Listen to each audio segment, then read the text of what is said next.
오늘 나홈서를 통해서 저와 여러분이 예수님만을 드러내는 삶을 살아가는 그런 가정들이 다 되어주시기를 축원합니다. 여러분, 니느웨라고 하는 지역의 이름은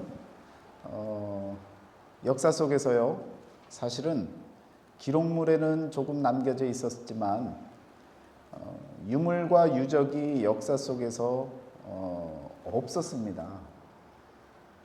그러다 보니까 여러분, 요나 선지자의 그 큰 물고기 뱃속 이야기를, 사건과 관련한 이야기를 여러분이 잘 아실 텐데요. 그 요나가 회개하게 하기 위해서 하나님께서 보내신 지역이 니느웨였습니다. 그런데 그 니느웨가요, 역사 속에 어떤 흔적도 없고 유물도 없고 유적도 없고 아무것도 없는 거예요. 그러니까 예수님 이후 시대에 예수님이 요나의 표적이 이 악한 세대에 보여줄 나의 유일한 표적이다라고 말씀을 하셨는데, 그 표적의 이야기, 요나의 이야기의 그 중심 지역이 니느웨였는데, 니느웨가 역사 속에 흔적도 없는 그런 지역이었다라는 겁니다. 그러니까 어떤 논리가 성립이 되느냐? 니느웨가 허상인데 그곳에 간 사람은 뭐며, 또 그것을 표적이라고 얘기하는 예수님은 뭐냐?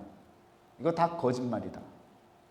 그래서 이렇게 거짓말이라고 생각되어지던 이 사실이 언제까지 계속해서 이어졌냐면 1849년까지. 여러분, AD 33년에 예수님이 요나의 표적을 얘기하셨어요. 그런데 1849년까지 사람들은 그 이야기를 믿을 수가 없는 거예요. 니느웨라는 지역 자체가 없는데 무슨 니느웨를 향해서 회개하라고 얘기했고, 또 그곳에 사용되어졌던 요나, 그 요나의 표적이 나의 표적이다라고 얘기했던 예수님도 만들어낸 가짜 이야기를 다시 인용한 거짓불행이로 그렇게 여겨질 정도로 끊임없이 사람들은요, 이 부분에 대해서 계속해서 의문을 갖고 의심을 갖고 그렇게 말씀이 거짓되다라고 이야기를 해왔던 것입니다. 여러분, 그러나 우리가 진리라고 하는 것을 떠올려 보면, 진리는요, 만약에 과거에 일시적으로 나타났던 이야기들이었고 언급이었다면 그것은 진리가 될 수 없는 것입니다. 참 말이 되어줄 수 없다는 거죠. 예를 들면 커피 같은 것을 그 효용에 대해서 매번 바뀌지 않아요? 한 몇 년 간격으로 계속 바뀌어요.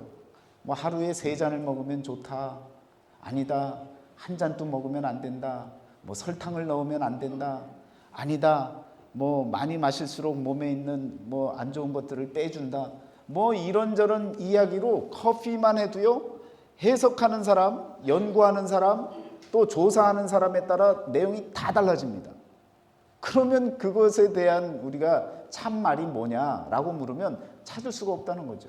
이렇게 이례적인 언급을 통해서 그냥 그렇게 드러나는 사실들은 우리가 진리라고 말하지 않는 겁니다. 진리란 어떤 상황과 역사 속에서도 끊임없이 지속되어지고 일관성이 유지되어져야 그것이 진리의 성격을 지닌다라고 이야기할 수 있는 것입니다.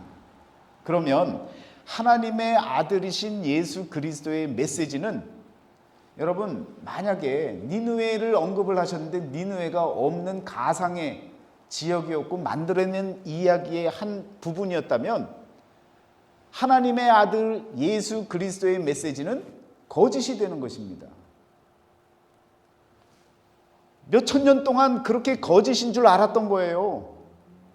그래서 그 사이에 있었던 많은 목회자들이 이 나훔 선지자의 이 말씀 메시지를 꺼내기가 쉽지 않았던 거죠. 믿기는 믿지만 내놓기만 하면 문제를 삼으니 나훔서를 그렇게 사용하고 싶지 않았을 것입니다. 여러분, 그런 본문이 바로 나훔 선지자가 쓴 성경 나훔서입니다. 여러분, 요나가 BC 760년에 활동을 했던 사람이에요. 요나서가 그때쯤 쓰여졌다라고 보고 있습니다. 그러면 큰 물고기 사건이, 그 큰 물고기 사건을 이야기하면서 요나서에 보면, 요나서 그 앞에 있는 말씀에 보면요, 2장 2절에 보면 스올의 뱃속이라고 하는 표현이 나옵니다.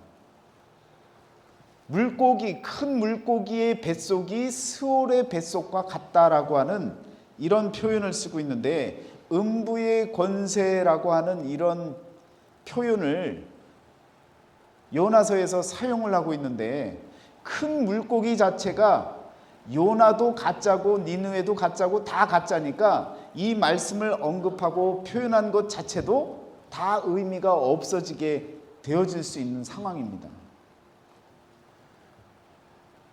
이렇게 아무런 역사적으로 흔적도 없는 곳으로 파견을 받은 요나의 이야기가 성경에 나타나 있는데, 여러분, 100년이 지나고 나서 나훔이 나타났어요. AD 660년에서 612년 사이에 나타났단 말이에요. 그리고 다시 이야기를 하는데 또 니느웨 얘기를 하는 거예요.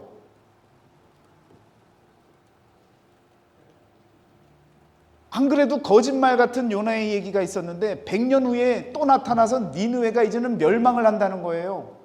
그러니까 완전히 짜고 치는구나. 없는 얘기를 아주 보강해서 더 만들어내는구나. 그런 생각을 충분히 할 수 있다라는 것입니다. 여러분, 요나서에서도 또 우리가 의문을 갖는 것 중에 니느웨에 가서 40일이 지나면 니느웨가 무너지리라 라고 하는 이 한마디, 그걸 전한 것이 요나의 메시지 전부였습니다. 그리고 나서 40일 동안 요나가 이렇게 지켜봤잖아요. 그런데 그 메시지를 전하고 나서 어떻게 됐습니까? 왕이 갑작스럽게 모든 백성들과 함께 다 같이 회개를 해버립니다. 여러분, 그렇게 요나서에서 회개하라라고 했는데 바로 백성과 왕이 마음을 돌이켜서 회개를 하는 그 글이 바로 이어져서 나와요. 한 절도 여백이 없이 바로 이어서 나오는데 여러분, 그것을 어떻게 받아들이시겠습니까? 요나서에서는요, 참 이 거짓말 같은 그런 전개가 이어지고 있는데, 놀라운 사실은요, 과학자들이 많은 과거의 일들을 추적해 나가지 않습니까? 언제 무슨 일이 있었고 또 언제 무슨 일이 있었는지를 많이 추적을 해 나갔는데, 여러분, 계기일식이 평상적으로요, 한 지역에서 바라볼 수 있는 계기일식이 평균적으로 그 주기를 따지면 370년 정도가 된답니다. 그러니까 이 지역에서 가만히 있으면서 계기일식을 보려면 평균 370년인 거예요. 그러니까 여러분과 저는 평생에 못 볼 확률이 많다는 거죠. 그런데 전 세계적으로 조사를 해보니까 18개월에 한 번씩은 계기일식이 나타나는 거예요. 그런데 놀랍게도 BC 670년경에 여러분, 이 계기일식이 있었다는 거예요. 어디에 있었느냐? 바로 이라크 지역, 니느웨가 있는 그 지역 중심으로 중동 지역에 계기일식이 일어났다는 기록이 나오는 겁니다. 왜 이게 중요하냐? 고대에는요, 점성술이 발달했었습니다. 그래서 하늘을 바라보고 점을 치고 왕은 그 제사를 드리며 하늘의 변화를 바라보면서 그 결과에 따라서 내가 잘하고 있는지 못하고 있는지 확인하고 했단 말이에요. 말하자면 그런 겁니다. 요나가 선포했어요. 니느웨에 가서 하루 동안 외쳤습니다. 회개하라 외쳤어요. 그런데 때마침 하나님이 준비해 놓으신 계기일식이요, 그곳에 일어났다는 거죠. 추측을 해보자면, 그러니까 온 세상이 갑자기 암흑으로 바뀐 거예요. 캄캄해진 거예요. 그러니 과학적인 지식이 없는 그 당시에 왕과 백성들이 모여서 무슨 말을 하겠습니까? 요나라고 하는 선지자가 와서 외쳤는데, 회개하라고 외쳤는데, 무너지리라고 얘기를 했는데, 정말 이렇게 엄청난 일이 벌어진 걸 보니 우리가 회개해야겠다, 그런 마음을 가질 수 있겠다라는 것이 지금 과학자들, 크리스찬들이 갖고 있는 추측이고 생각이고 고백입니다. 이해가 되시죠? 여러분, 성경에는 일일이 모든 것을 말하지는 않아요. 그런데 자꾸 과학이 발달하고 발견하고 확인해 보니까 그런 사실들이 있는 것이 마저 들어간다라는 겁니다. 그러니까 우리는 성경을 덮어놓고 믿는 것이다 라고 하는 것이 아니라 모든 사건들이 진행되어지고 있는데 그 가운데 하나님께서 하신 말씀을 우리는 믿음으로 믿을 수 있다라는 것입니다. 과학이 발달하면 할수록 과거에 하나님이 하신 말씀들이 자꾸 확인되어지는 거예요. 그런 일들이 여러분, 이 문명 사회 속에서 지금 고대의 일들을 되돌아보니까 말씀과 관련된 부분을 과학자들이 의심스러우니까 확인해 보다 보니까 이렇게 맞아떨어지는 거예요.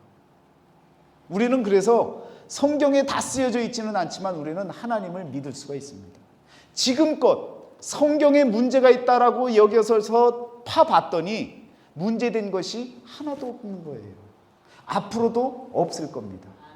그리고 지금 이 니느웨라고 하는 것도요, 1849년에 확인이 되어졌습니다. 여러분, 그냥 온라인에 니네베 발굴 이렇게만 치셔도 그 모든 기사가 다 나옵니다. 그래서 여러분, 제가 지금 드리고 싶은 말씀은요, 아수르 제국의 수도였던 니느웨, 그 니느웨가 하나님께서 요나를 보내서 회개케 하시고 또 나훔을 통해서 멸망하겠다라고 선포케 하시는 그 100년의 기간의 그 사이의 간격을 두고 선포하신 그 말씀들이 결국 거짓이 아니었다라는 것을 1849년에서야 비로소 니느웨가 발굴되어지고, 그리고 그 발굴되어진 것으로 인해서 거짓으로 여겨졌던 모든 이야기들이 다 진실로 여겨질 수 있는, 세상이 뒤바뀌어질 수 있는 그런 여러분 확정되는 순간이 찾아온 것입니다. 그러니까 예수님도 AD 33년에 그 과거에 없어진 니느웨를요 알 수 없었거든요, 그 당시의 사람들은. 그런데 그 니느웨를 언급을 하잖아요. 그리고 나서 1849년이라는 시간이 지나고 나서 그것이 진실이었다라는 게 밝혀지지 않습니까? 진리는요, 하나님의 말씀은요, 과거나 현재나 미래나 동일하게 일관성 있게 지속되어지는 참된 진리인 줄을 믿습니다. 요나서에서 그래서 박넝쿨과 그리고 12만여 명에 대한 그 it과 you라고 하는 이 차이를 깨닫게 해서 여러분과 저에게 인간이 얼마나 존엄하고 또 그 소중함인 것을 요나를 통해서 저와 여러분의 마음을 일깨웠던 부분이 요나서의 말씀 아닙니까? 그런데 오늘 나훔서를 보시면서 100년이, 요나 이후에 100년이 지나고 나서 나훔이 아수르의 수도 니느웨, 피의 도성이라고 하는 그곳에 멸망할 것이다 라고 하는 것을 1장 1절서부터 이야기를 하고 있는 것입니다. 여러분, 피의 도성이라고 하는 이 부분은 나훔서 3장 1절에 나오는데요, 화 있을진저 피의 성이요 라고 하는 표현이 나옵니다. 니느웨는 말 그대로 아수르 제국의 수도입니다. 제국주의의 특성이 뭐냐? 성경에 나타나 있는 것처럼 3장 1절에 나와 있는 것처럼요, 거짓되고 포악이 가득하고 탈취하고, 그리고 3장 2절에 나오는 것처럼 전쟁이 일어나고, 또 전쟁과 더불어 3장 4절에 나오는 것처럼 음행이 가득한, 그것이 제국주의입니다. 여러분, 유럽에서 북아메리카를, 인디언들을 어떻게 했습니까? 피로 물들였잖아요. 그리고 어떻게 했습니까? 음행을 행하지 않았습니까? 또 탈취하지 않았습니까? 거짓으로, 포악함으로 모든 것이 다 제국, 힘 있는 나라가 힘 없는 나라를 치고 가질 때의 모습들이 바로 제국주의의 특성입니다. 바로 이것이 피의 성이었습니다. 이런 니느웨가 무너질 거라고 얘기를 한 거예요. 그랬더니 유다 입장은 뭡니까? 지금 나훔 선지자가 활동하던 시기는 북이스라엘은 벌써 아수르에게 넘어갔어요. 멸망당했어요.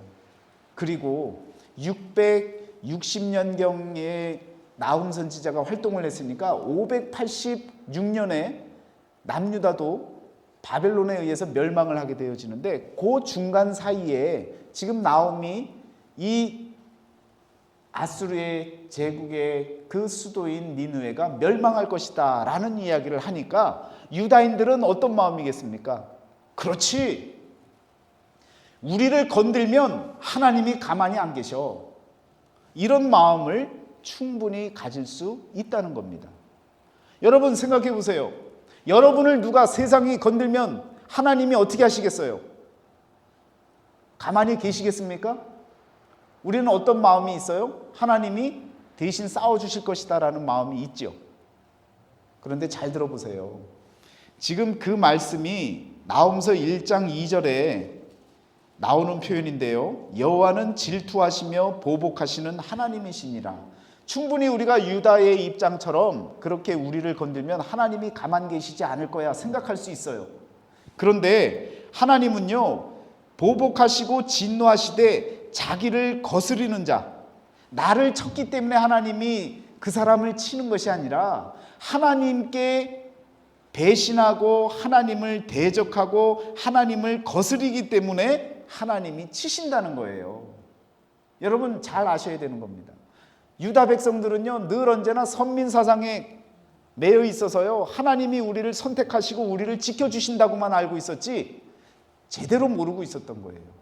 하나님을 대적하는 자를 하나님이 쳤지, 유다 백성을 친다고 해서 그 민족을 친 것이 아니라는 거예요.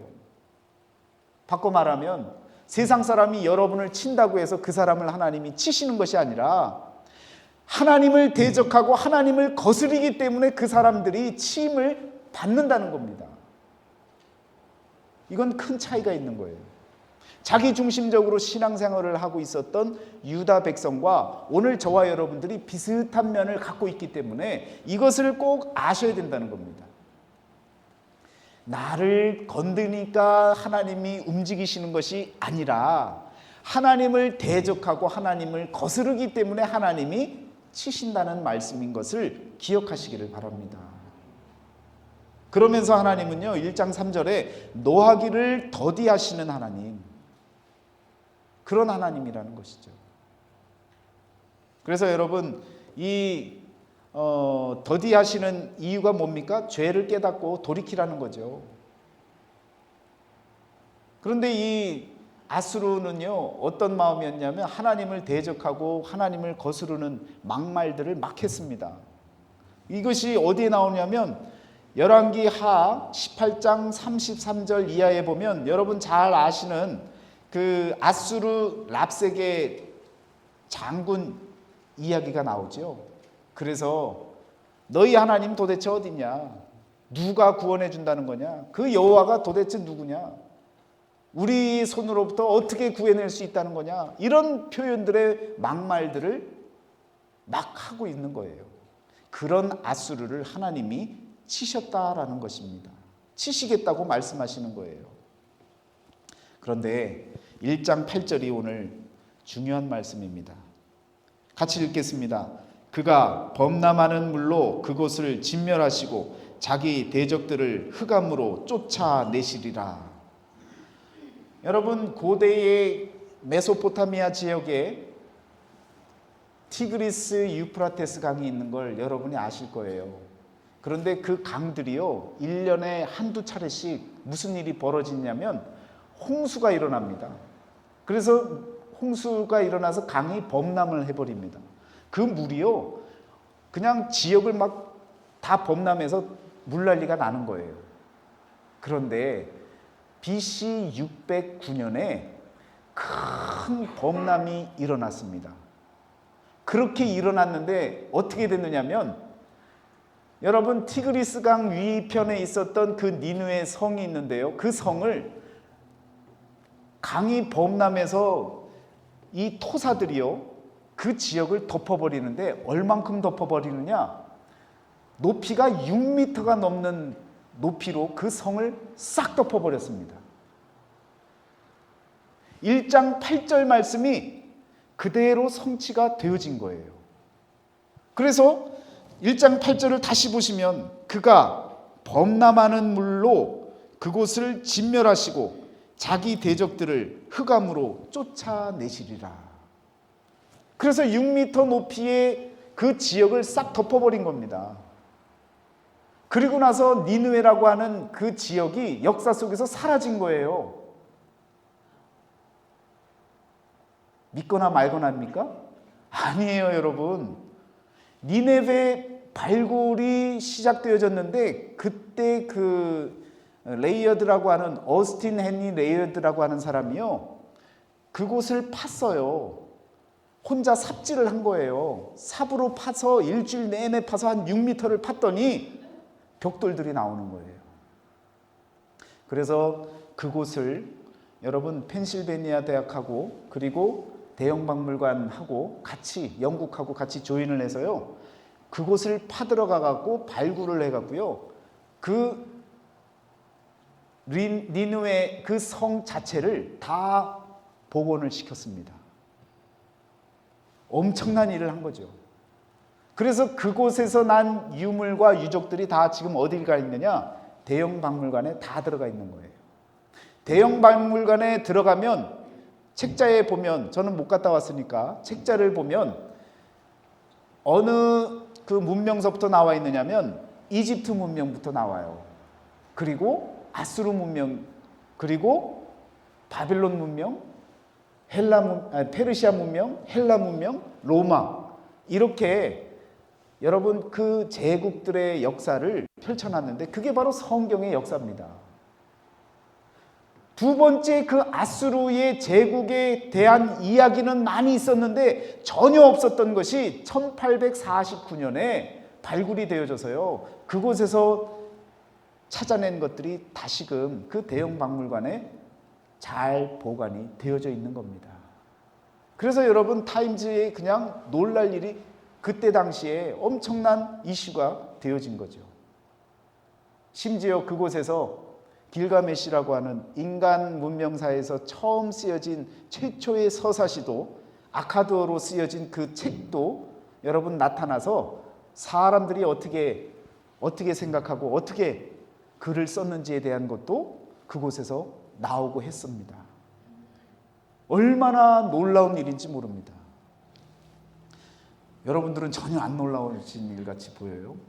저는 이 이야기를, 또 이 소식을 접하고 정말 성경에서 하나님이 말씀하시는, 한 절로 말씀하신 그 이야기가 역사 속에서 홍수가 범람하며 6m 이상으로 토사가 전체 지역을 덮어버린 그 일이 1800년 이상 끌고 가다가, 아니 BC 600년서부터니까요 2400년이 넘는 시간 동안 역사 속에 숨겨져 있었다고요.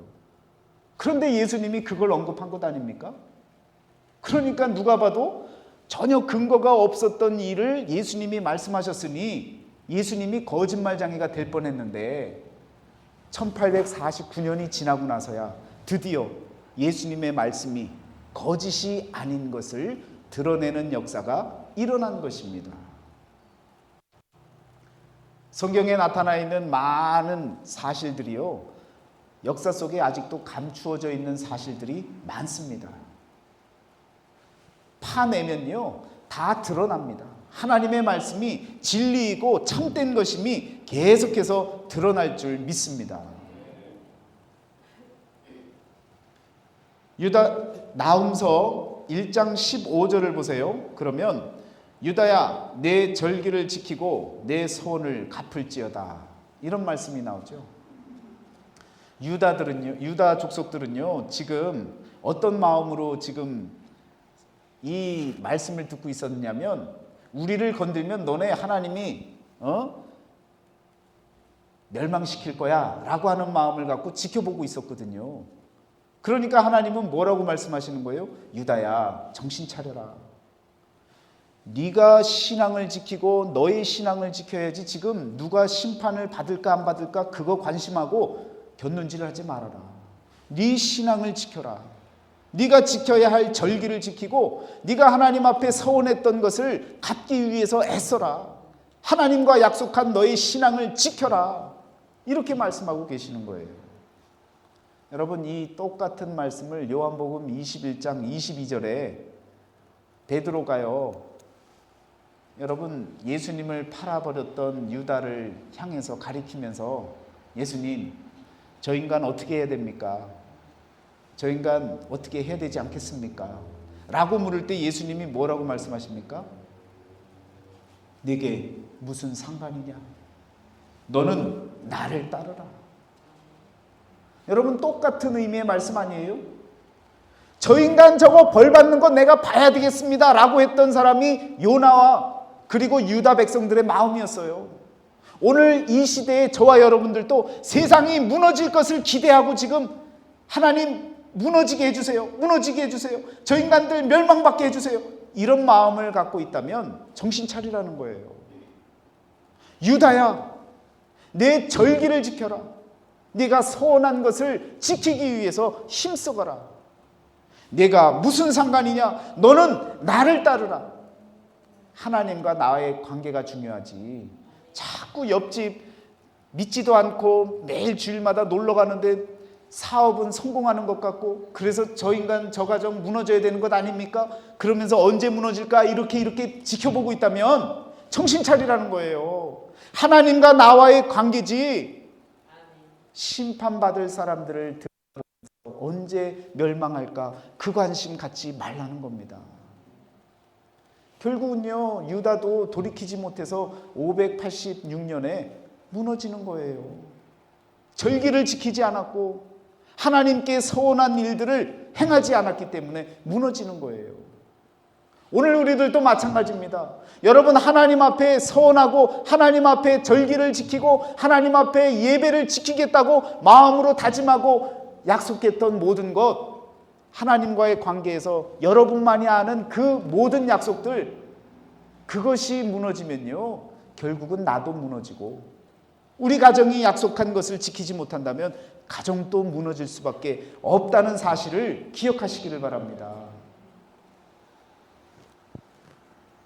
제국이 맞이할 결말이 바로 나훔서 3장 마지막 절이 되어지는 18절 19절 말씀입니다. 아수르 왕이여 라고 시작하며 그의 결말을 나타내고 있는데요, 여러분, 아수르 왕은 그 시대의 제국의 왕입니다.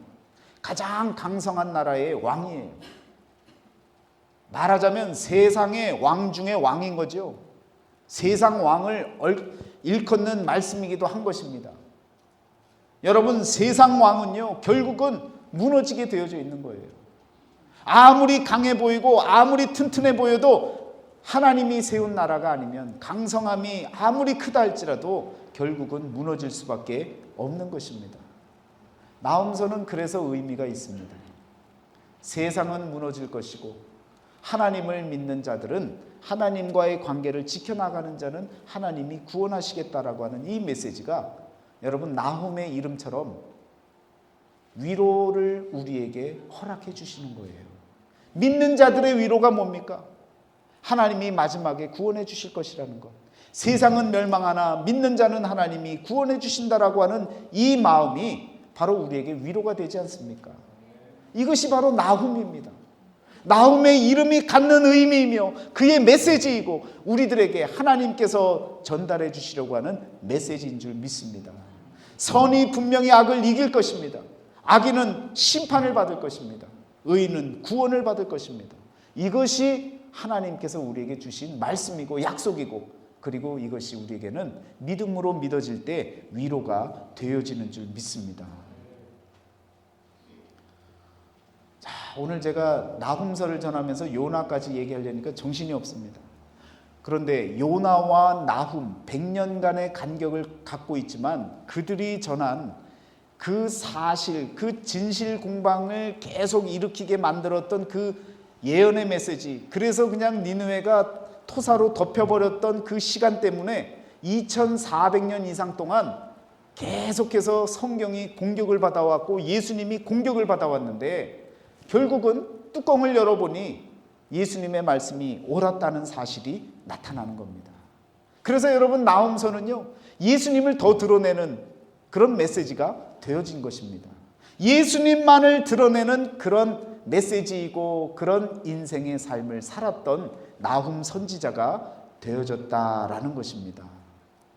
여러분, 얼마나 귀한 말씀입니까?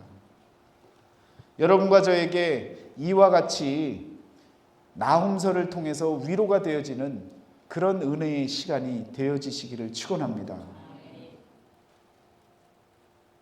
모든 것을 통해서 결국 우리가 이해할 수 있는 것은요, 예수께서 모든 진실을 영원전서부터 영원까지 살아계시는 우리 하나님의 아들 예수 그리스도는요, 모든 것을 다 알고 계셨다는 거죠.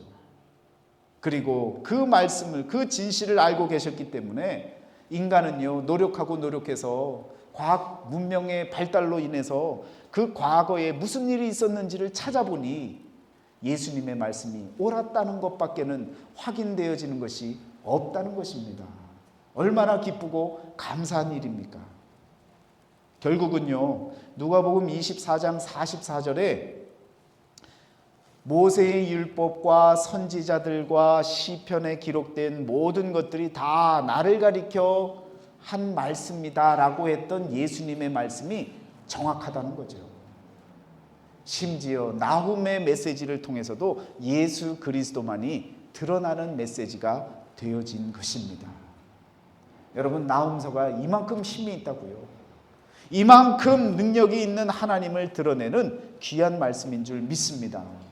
여러분, 우리도 생각해 보세요. 우리가 일구어낸 인생을 통해서 어느 순간 후대의 사람들이 우리의 역사를 바라보며 하나님께서 행하신 일이다라고 하는 것을 고백할 수 있는 일이 있을 겁니다. 그것을 기대하시고 여러분과 저는요, 말씀대로 사셔야 되는 거예요. 하나님의 말씀대로 살다 보면 저와 여러분의 후대 사람들이 다시금 우리의 현실을 되돌아보면서 하나님이 이렇게 행하셨구나 라고 하는 그 인생의 주인공들이 저와 여러분이 되어지실 줄 믿습니다. 그래서 역사는 계속 이어지고요, 진리도 계속해서 이어지고 마지막에 우리 주님께서 그 모든 것을 다 완성시키시고 예수님만 드러나는 이 세상이 되어질 줄 믿습니다. 우리의 인생을 통해서 예수님만 드러내는 그런 복된 삶을 살아나가시기를 축원합니다. 기도하겠습니다. 사랑의 하나님, 감사합니다. 저희들의 부족한 삶의 모습 같지만 그러나 하나님 말씀대로 살아나갈 때에 요나도 몰랐고 나훔도 몰랐지만 오랜 시간이 흐르고 나서 예수님께서 말씀하시고 또한 세상에 큰 사건들이 일어나고 그리고 다시금 묻혀졌던 그 모든 진실들이 다시금 파헤쳐졌을 때에 하나님, 요나도 나훔도 옳았고 예수 그리스도의 말씀도 옳았고 하나님의 말씀이 진리였다라는 것을 다시 한번 깨닫게 하시니 감사를 드립니다. 오늘 우리들의 삶을 또한 바라보며 후대에 우리의 인생들을 통해서도 하나님께서 옳았다고 고백할 수 있는 신앙의 고백이 넘쳐날 수 있도록 하나님, 우리를 사용하여 주옵소서. 하나님의 말씀대로 살아갈 수 있는 우리 모두가 되게 하여 주옵소서. 예수 그리스도의 이름으로 감사하며 기도드렸사옵나이다. 아멘.